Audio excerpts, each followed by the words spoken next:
সুপ্রিয় দর্শক, আপনারা দেখছেন নোয়াখালীর সুবর্ণচরে এক পাগলির ফুটফুটে এক বাচ্চা হয়েছে। আজকে সুবর্ণচর উপজেলা পাশে থানার সামনে যাত্রী সাগরের নিচে। আমরা জানি না এই বাচ্চাটার কোন অমানুষ এই বাচ্চাটার মা বাবা পাগলিটা আজকে এই বাচ্চাটা জন্ম হয়েছে। আপনারা দেখছেন যে সুন্দর ফুটফুটে বাচ্চা। আমরা এখন আপনাদেরকে পাগলিটাকে দেখাবো, যে পাগলির বাচ্চা হয়েছে তাকে দেখাবো। এই আপনারা দেখছেন যে এই পাগলির বাচ্চা জন্ম হয়েছে, তাকে দেখছেন।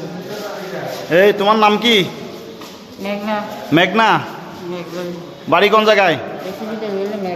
বাড়ি কোন জায়গায় মেঘনার? হ্যাঁ, পাবনা।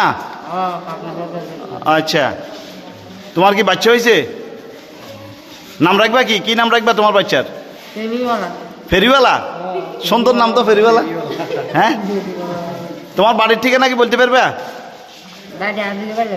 হাজিকে বাড়ির লগে। বাবার নাম কি?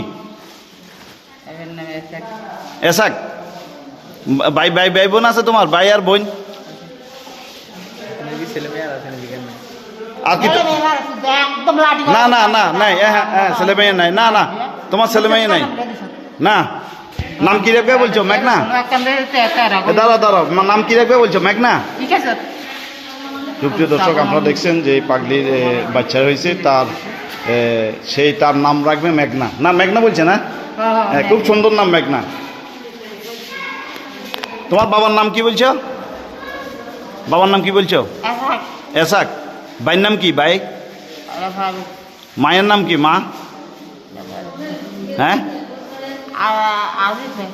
কি নাম? আলিফা, আজিফা। আপনারা এই তোমার নাম কি বলছো?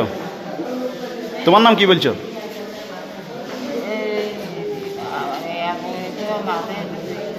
যাক, উনি আসলে কথা বলতে পারতেছে না, এখন দুর্বল হয়ে গেছে, এই জন্য আমরা তার সাথে বেশি কথা বলবো না। এখন উনি বাচ্চাটা সহ পাগলিটাকে সুবর্ণচর উপজেলা স্বাস্থ্য কমপ্লেক্স, যেটা সজ্জবন হাসপাতাল নামে, সেখানে এনেছে। এখানে ট্রিটমেন্ট চলতেছে, তার বাচ্চা এবং মা দুজনের ট্রিটমেন্ট চলতেছে। আপনারা দেখছেন পাগলির বাচ্চাটা, মেয়ে সন্তান পাগলির। তার নাম রাখবে সে মেঘনা। মেঘনা, সেই বলেছে তার নাম রাখবে কি মেঘনা না মেঘলা রাখবে? কি নাম? মেঘলা। হ্যাঁ, মেঘনা রাখবে, মেঘলা রাখবে তার নাম। যে ফুটফুটে সুন্দর বাচ্চা। আমরা জানি না কোন অমানুষ এই বাচ্চাটির বাবা হবে।